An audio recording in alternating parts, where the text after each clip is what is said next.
ఢిల్లీ వాసులకు కాస్త ఊరటనిచ్చే వార్త. 15 రోజులుగా తీవ్ర స్థాయిలో నమోదవుతున్న వాయు కాలుష్యం ఈరోజు తీవ్రత కాస్త తగ్గింది. నిన్న 305 ఉన్న AQI ఈరోజు 270గా నమోదైంది. రాజధానిలో వాయు కాలుష్యానికి తోడు చలి తీవ్రత పెరుగుతూ వస్తుండడంతో ప్రజలు తీవ్ర ఇబ్బందులు పడుతున్నారు.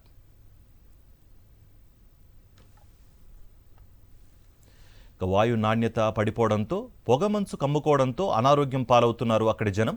ఈ క్రమంలోనే గ్రాప్ 3 నిబంధనలు అమలు చేసిన ఢిల్లీ ప్రభుత్వం పలు కీలక నిర్ణయాలు తీసుకుంది. ప్రభుత్వ ప్రైవేట్ కార్యాలయాల ఉద్యోగులు 50% మందితో పనిచేయాలని, మిగతా వారు వర్క్ ఫ్రం హోమ్ చేయాలని ఆదేశించింది.